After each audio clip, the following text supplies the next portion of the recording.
Oh my gosh, it's just coming right off. Oh my gosh.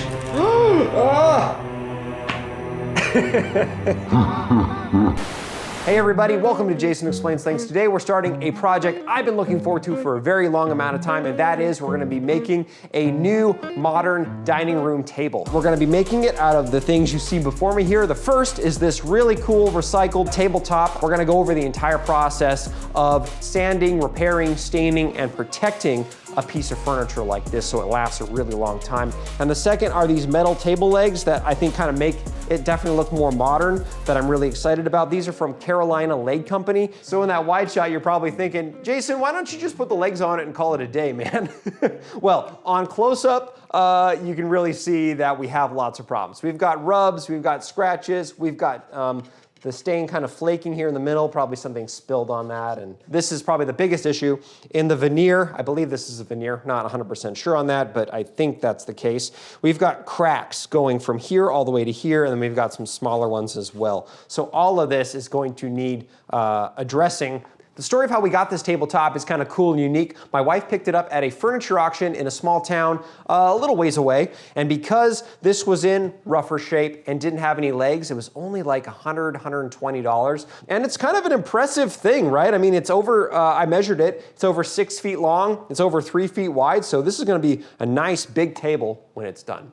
Okay, well, let's get started on this project. We're gonna start with the tabletop first and sanding and repairing that crack. This is kind of funny. There's a bit of a race going on between my wife and I, because my wife also found full set of like 5, 6 dining chairs. She started working on them in at least, I think, in early October, and they're still not done. So if I can start and finish the table before she finishes her chairs, I win. So let's get going.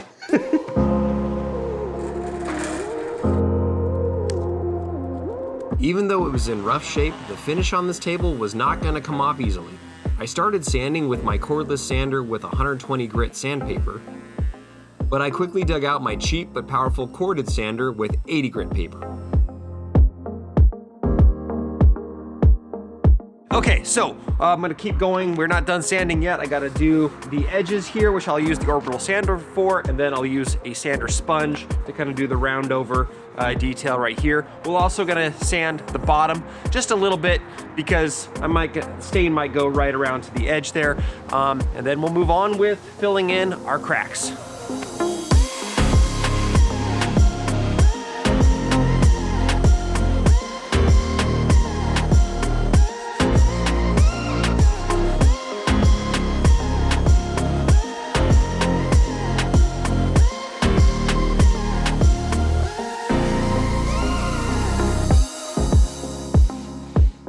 Well, I just wrapped up a lunch break, getting back to work here on the tabletop. I'm kind of now realizing how long all of this is going to take. First off, I need to do 3 passes of sanding on this to do it correctly. So I started with a stripping pass at 80 grit, then I'm gonna move on to 120, and then I'm gonna need to do 220. One thing to keep in mind is it's very important on your second and third pass to only sand in the direction of the wood grain.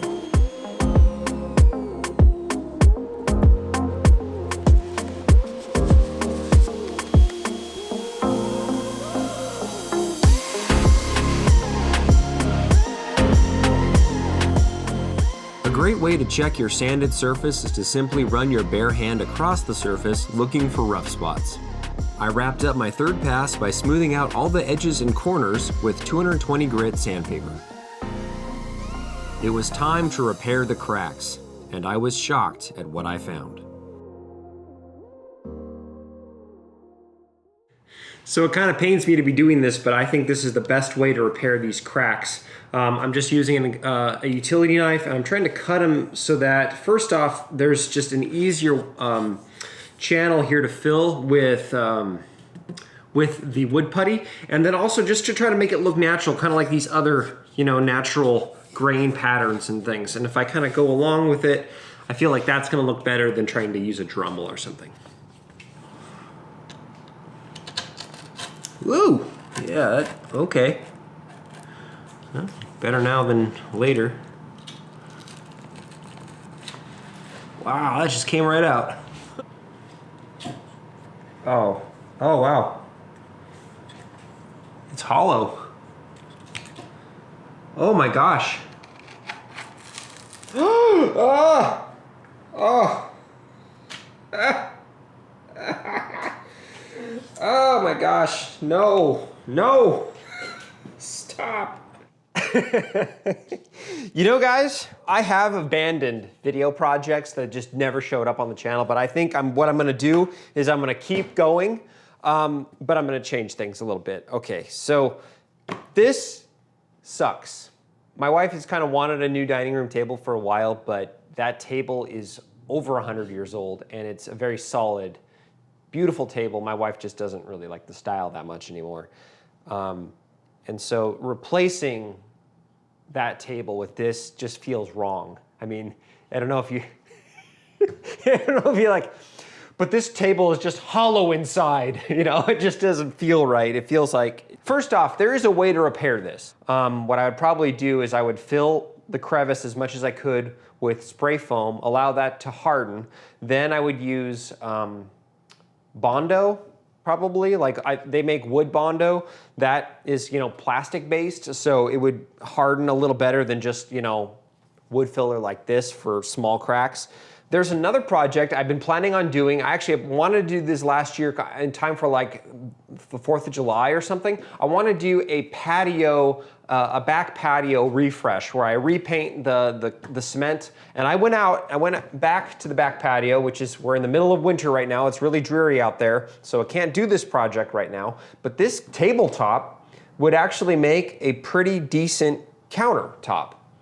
For the cabinets I plan on building out of just plywood.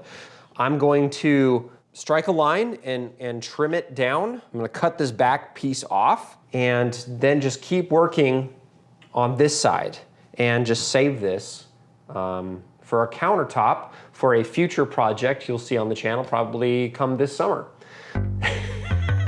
Whatever. Before cutting the tabletop, I placed the legs up on top to see what it would have looked like. Looks pretty cool.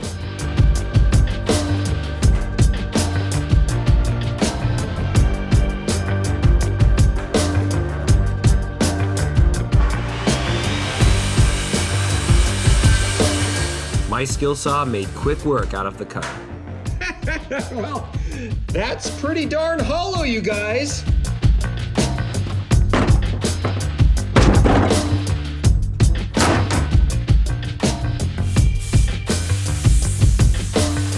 The only outdoor stain I had was this stuff from Ace Hardware. I wasn't going to buy anything for this project at this point. I wiped the table down with a cheesecloth, applied the stain with a brush, and wiped off the excess. Thanks for watching, everyone. Please leave a comment about your failed projects, give this video a like, and subscribe to see what project I tackle next. Until next time, God bless, and don't forget to do it yourself.